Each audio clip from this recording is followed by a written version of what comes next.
Hello, everyone, and welcome to Warrior Academy session cruising through Google Drive. These are kind of just like little helpers if you need to go back and watch for each slide or each kind of big topic area.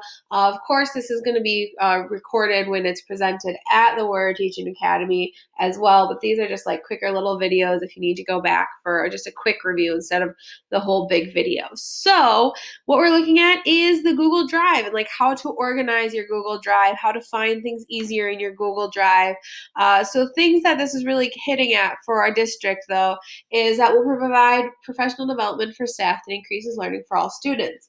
Really what I'm getting more into is like organization and finding things, but through that means you have more time to do other things. You're taking less time having to like find stuff or organize stuff. It's all there for you because everything's there. It just might be in all different spots, or you might not realize how you can find some stuff a little more easily. So these are some things we're going to be looking at today is learning how to organize our drive, how to move those documents, how to preview them super easily, how to share documents, and then other just little hacks and whatnot to like find documents in your Google Drive with some different advanced search features. So where we're going to be starting is, well, with this blanket statement first. Just like if you are with my Google Hacks tips and tricks, or if you're in the Gmail one, any of it is only as useful to you as you're going to use it.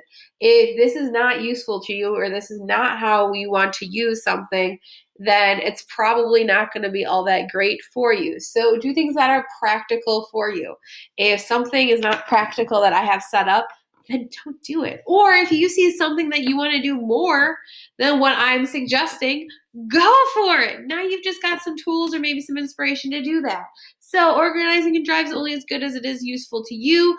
Things I might start with is just dumping docs into like big folders by content area or type, just to start sorting them out. Like for me, I've got science, history, I've got professional development things, educator effectiveness, and other. Those would be really good big ones to start with. You can put folders within folders within folders to further organize it. I'll show you my drive here, a little bit of what I've got. Mine is probably a little over the top because one, it's me. Two, when I started in the district, we were fully Google, and I have the wonderful Jenny Carpolinia as my and so she has all these binders, and she was like, let's do the fun stuff. And I was like, let's digitize this too. So she had all these great resources, and I was like, you know what? I'm just going to take the time to digitize them, because then if I want to send them out on Google Classroom, they're there, or anywhere. And then both of us have that document. We could edit it if we wanted. So I started my drive with being organized from the very get-go. Some people, you might be this person, you've never started with your drive being organized. So it might be a huge, overwhelming seeming task, but I'm going to show you some ways to organize it and how you can move things all at once. So hopefully it's not super overwhelming. So some other things too. What is your purpose for organizing your drive? What is difficult for you to find? Are you repeatedly looking for the same thing over and over and you can't find it? If it's similar things, there's advanced search features. So if you're like, I really don't care that my Google Drive is just a big dumpster of everything, but I want to be able to find stuff within it easier, the advanced search features I'm going to show you might be more useful for you. If it's some key documents, then you might want to start putting those in a certain spot or starring those as well. Personally, I like everything sorted, and anything important I keep on my folders. Again, it's up to you. So this is how I have my drive set up. And right now it's getting a little more messy than what I want, because all of these are going to go into a professional development folder soon. But these are my big categories. I've got like my BMS PLC folder. I've got my classroom stuff, educator effectiveness, etc. I've got history, science, yearbook, and quarantine. Within those, then, I have folders within each of those. So if I go into, say, classroom, I've got things that are like the 8A team. I've got some stuff that's like home memoirs, first day things, classroom management. You can read. You can see those there. Educator effectiveness, I've got each year. And then for like etc., that's a whole bunch of stuff that it might have been just like a week-long thing or a little bit of something here or there. In history, then I've got all of the history stuff kind of sorted out. So the one that's mine is stuff I kind of have it in order that we go through it throughout the year. So then it's literally I just need to go like 1, 2, 3, 4, 5, 6. Like this is the chapter and this is the order that we usually do things in. I do also have a copy of, because Joanne, another fantastic co that I have, she had all of her stuff on a jump drive because everything was mostly done on Microsoft Word prior to me coming. And so everything, she honestly already had stuff kind of organized as such. So this is how it came over on the jump drive. Although, like, if I go into some of these, they didn't all transfer over super nicely. So I mostly, if there's something in here that I want to use, I usually make a copy of it and then put it in my section of it, but I still have it accessible to everyone. I don't have like a special secret that no one else gets to use it.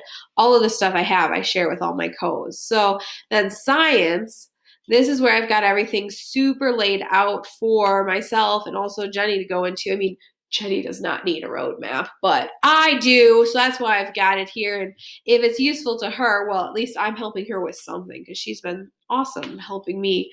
But within here, I've got like our science basics, and this is usually about the order that we do things in. We might change some things around, but that's mostly what it goes in.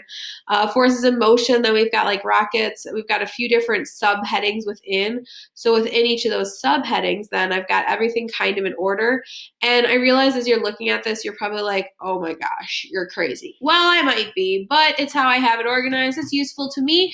And that's what I said very starting off this video is it's your Google Drive is only as useful to you as you are going to use it. So this is what's useful to me. This is how I use it. So this is what I want. So that's what I have. Also like quarantine, just because everything I didn't think we probably would ever have to use again. I don't know what that's going to look like, but I had everything kind of sorted out here for different things I was doing within that chunk. So maybe some inspiration here, maybe some ideas are spitting through your mind of what you would like to do.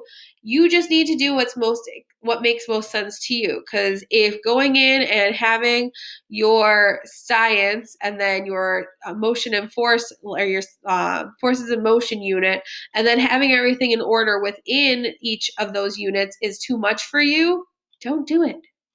My history one is much less like one by one by one, especially when we get to like some of the later chapters.